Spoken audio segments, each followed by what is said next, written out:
How's it going, everyone? Scott McKay here from Airbrush Down Dirty Tricks, Zenial Graphics. Doing something a little different today. Something I've been into for the past couple years and really got into it heavy is tabletop mini painting. And what I want to talk about today is using Createx Wicked Opaques to do your priming and your zenithal coat, as opposed to the traditional way of using rattle cans you see everyone doing. This paint, the Wicked Opaque, is direct to surface, so any of the colors you can go direct on. And through an airbrush, you're not going to fill in all those little details. You're going to get a much better finish and use less product because you're going to be more efficient with an airbrush than a spray can.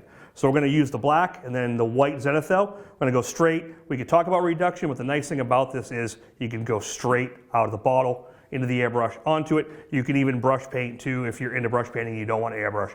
That's why I've been using the Wicked Opaque for that. So we're going to get right down to it. We're going to throw it in the brush and get going. All right, time to get down to painting here. So what we're going to do first is I'm going to do a black primer using the Wicked Opaque Black. I'm going to use that straight, and I'll show you how straight out of the bottle into the airbrush. This is an Eclipse, which is a standard 0.35. I'm going to be about 40 psi. And you can always do a test and make sure before you paint your figure or anything else. Just take a popsicle stick or something, and you'll see you get nice solid coverage. Not too watery, which means you're not going to lose a lot of detail in the figure, and you're going to get good coverage in one coat, maybe two. And I'm going to hit everything around before we do the Zenial Method. We'll talk about that. We'll use the white for that, and we'll probably use a little reducer for that, and I'll show you some options. But you see nice coverage right away. You're not wasting a bunch of paint with like a spray can, which would spray probably 70–80% of it into the air. This is direct to the surface. Really one coat coverage. I don't think I'll have to go back over this at all. I'm going to do the base. We'll let this coat dry, and if I need a second pass, I'll do a second pass. But I might not, so we'll just let it flash off for a second, and then we'll check it from there. All right, now that the black's had time to dry, we're going to move on to the white zenithal coat, which is basically picking an angle going like a top down, like a light source. So if you're going for full coverage, you can go straight, just like we did with the black. If you want a more subtle approach, add 2 to 5% reducer to it, just to get a little bit smoother, silkier spray. And that way you can build your tone instead of having it happen too fast. You're better off with 1 or 2 coats than 1 coat all at once. It'll get a better look.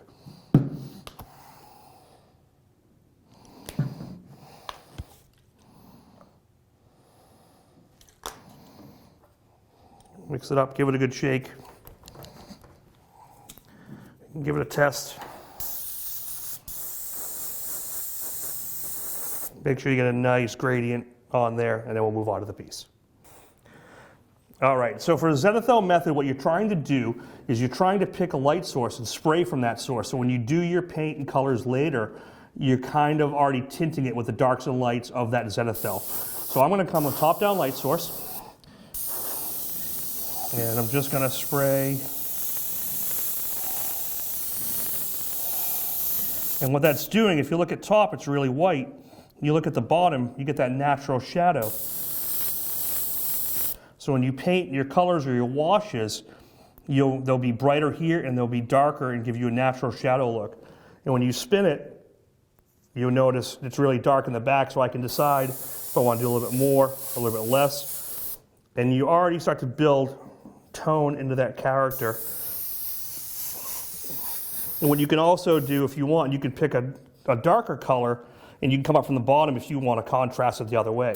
And that's really it. You can make it as dark or as light as you want at this stage. And that is ready for color.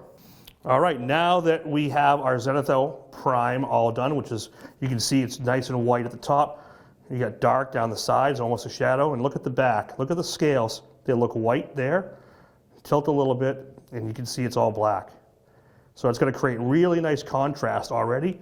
And we're going to color this, and we're going to tint it from a yellow to an orange to a magenta to a purple from different angles and get a nice tone for it.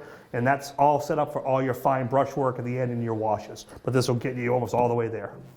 So the first color I'm going to go with is the detail yellow. And I'm going to pretty much stick to the same top down where the brightest area is.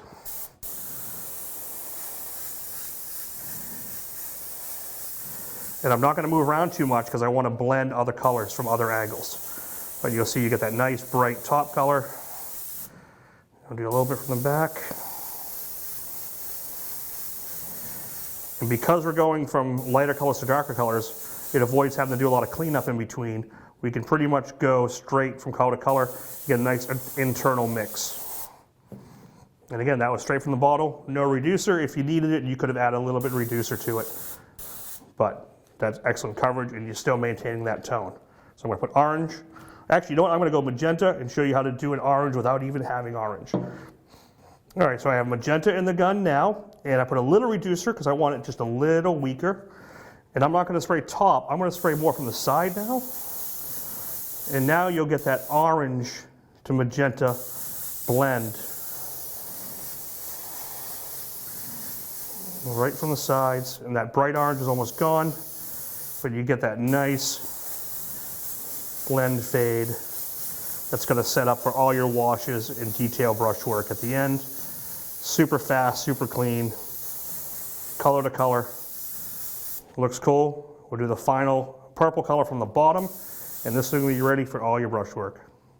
And for my final color I'm going to do on this beholder here is a purple, and I'm going to come from the bottom, and that's going to create a really nice shadow color that when I do dry brushing off of later, we're going to have lots of different contrasting colors and lots of cool effects and just lots of cool tones, warm and cool.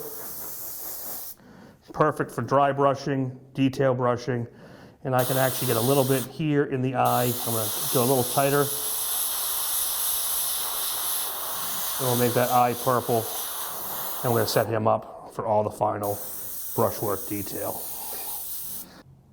All right, now we're completed. We've done our priming with the black, we've done our white zenithal, and we've done all our color washes and tonal with these colors. This is ready for all your detail brushwork, your washes, with whatever you're comfortable with, all your techniques, it's ready to go. Thanks for checking out the video, guys. I'm Scott McKay from Airbrush Down Dirty Tricks on YouTube and Thin Air Graphics up in Boston, Massachusetts. Check out our videos online, subscribe, check it out. We do weekly videos, weekly content, and we love coming down to Createx and working with all their products.